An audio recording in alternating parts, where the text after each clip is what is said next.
But the question is, could I get the Price Bailey service levels cheaper? And that is a much more challenging prospect. My name is Paul Wilson. I am the CFO of Saffron Academy Trust. Been in education for about 15 years and the last 13 of those as the CFO of this trust.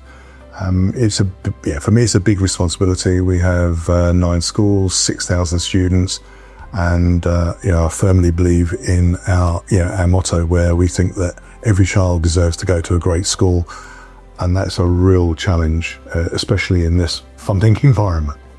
Why have you chosen to stay with Price Bailey for so long and not tried someone else?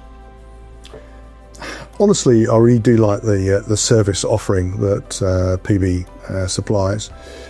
Not only that, but it's delivered by individuals that are invested in education. Some of them are governors and trustees in their own right, which I think gives them a really informed perspective of what Saffron Academy trustees might be experiencing.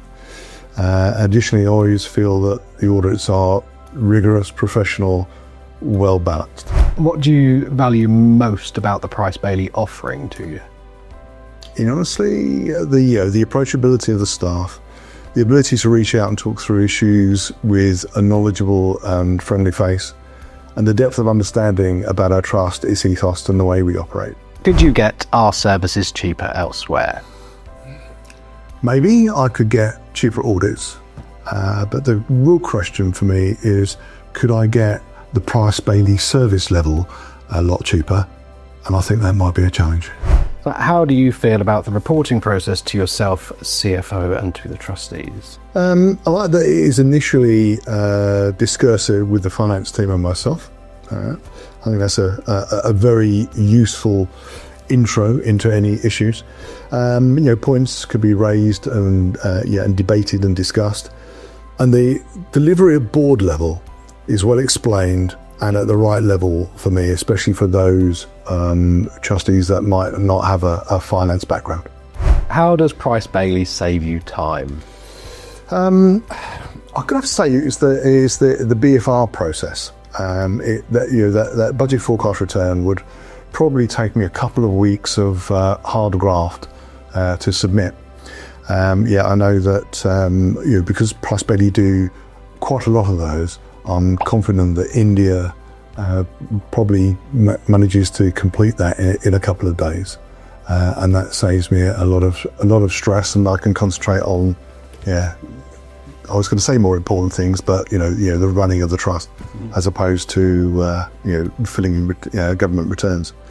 And you got ditto the annual account return. I mean, that is a very complex process to go through, and I know that Price Bailey probably do about 70 of those a year, and I am just one small part of that, and it saves me a hell of a lot of time. What would you be most disappointed about if we stopped doing it? I think it's the critical friend nature of the service and the ability to bounce ideas off audit professionals that have probably seen similar issues in other trusts or other environments.